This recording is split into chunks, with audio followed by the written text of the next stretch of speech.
Smart primary education চ্যানেলে আপনাদের সবাইকে স্বাগতম। প্রাথমিক বিদ্যালয় সংক্রান্ত সকল তথ্য সবার আগে পেতে আমাদের এই চ্যানেলটি সাবস্ক্রাইব করুন এবং পাশে থাকা বেল আইকনটিতে ক্লিক করুন।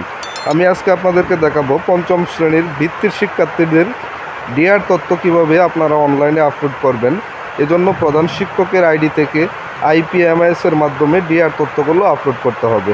এজন্য আপনাকে একটা ব্রাউজার ওপেন করে নিতে হবে। আমি একটি ব্রাউজার ওপেন করে নিচ্ছি, গুগল ক্রোম ব্রাউজার।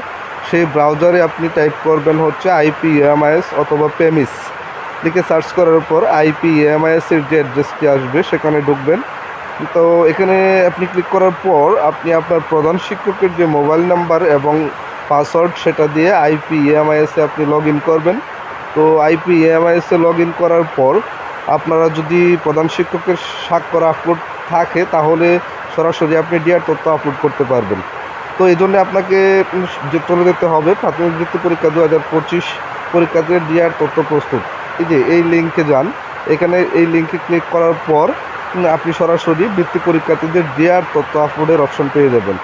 আর যদি আপনার স্বাক্ষর প্রধান শিক্ষকের স্বাক্ষর আপলোড না দেওয়া থাকে তাহলে এরকম দেখাবে। আপনি এখান থেকে আপনি আপনার প্রধান শিক্ষকের স্বাক্ষরটি আপলোড করে নেবেন। মনে রাখবেন স্বাক্ষরটি অবশ্যই 2 MB এর বেশি হতে পারবে না। আপনার স্বাক্ষরের যে ফাইল সাইজ সেটা 2 MB কম হতে হবে। তো আপনি আপনার স্বাক্ষরের ছবি আপলোড করুন। এখানে যখন ক্লিক করবেন তখনই আপনি আপনার সেই ফাইলে নিয়ে যাবে এবং সেই ফাইল থেকে আপনি আপনার প্রধান শিক্ষকের স্বাক্ষরটি আপলোড করবেন। তো এখানে বৃত্তি পরীক্ষার যে অপশনটি আপনি চাইলে ড্যাশবোর্ড থেকেও বৃত্তি পরীক্ষা ব্যবস্থাপনা থেকে আপনি এখানে যেতে পারবেন। তো আমি এখানে প্রধান শিক্ষকের আইডি আপলোড করা নেই, স্বাক্ষর আপলোড করা নেই। আমি সেই প্রধান শিক্ষকের স্বাক্ষরটি আপলোড করে নিচ্ছি। তো এখানে গিয়ে আপনি এখানে ক্লিক করে আপনি আপনার ফাইল থেকে বা প্রধান শিক্ষকের যে স্বাক্ষরটি আছে সেটি আগেই ছবি তুলে সেখান থেকে আপনি আপনার প্রধান শিক্ষকের আইডিটি আপলোড করে নেবেন।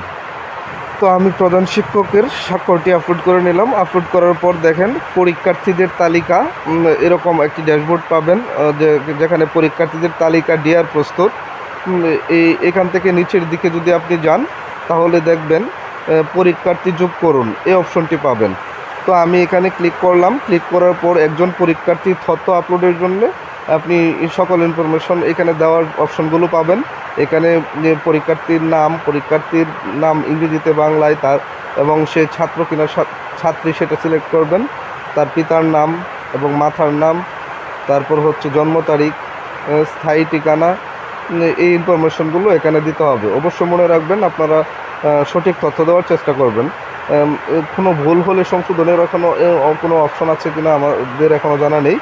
তো যাই হোক, আপনি ধর্ম সিলেক্ট করবেন। তারপর হচ্ছে যে শিক্ষণ মাধ্যম বাংলা অথবা ইংরেজি এবং প্রাপ্ত বড় নম্বর, তারপর হচ্ছে বিশেষ চাহিদা সম্পন্ন কিনা এবং উপবৃত্তির সুবিধাভোগী কিনা, হ্যাঁ অথবা না।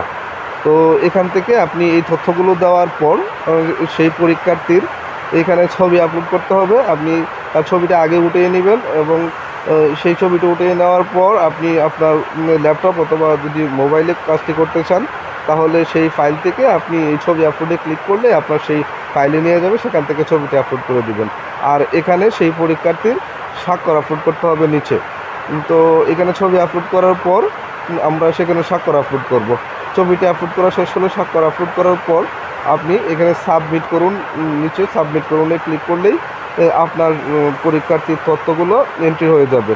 তো এভাবে একজন শিক্ষার্থীর তথ্য এন্ট্রি করার পর আপনি আবার সেই পুনরায় সেই আগের ড্যাশবোর্ডে ফিরে যাবেন বা পরীক্ষার্থীর তালিকা ডিআর প্রস্তুতে ফিরে যাবেন। তাহলে আবার সেই পরীক্ষার্থী যোগকরণে আবার যদি ক্লিক করেন তাহলে অন্য আরেকজন শিক্ষার্থীর তথ্য যোগ করার আবার নতুন অপশন পেয়ে যাবেন। তো এভাবে এক এক করে আমাদের যতজন শিক্ষার্থী বৃত্তি পরীক্ষায় অংশগ্রহণ করবে সকলের তথ্যগুলো আমরা এখানে আপলোড করব বা সকলের তথ্যগুলো এখানে দিব এবং ছবি সহ এবং স্বাক্ষর সহ।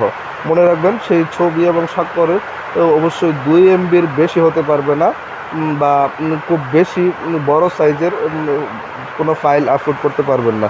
তাই ছবিগুলো আগেই আপনি সাইজ ছোটো করে নেবেন, ছোটো করে নিয়ে তারপর আপনি এখানে আপলোড করবেন। ছবিগুলো চেষ্টা করবেন 300x300 পিক্সেলের এবং স্বাক্ষরটা 300x80 পিক্সেলের দেওয়ার জন্য।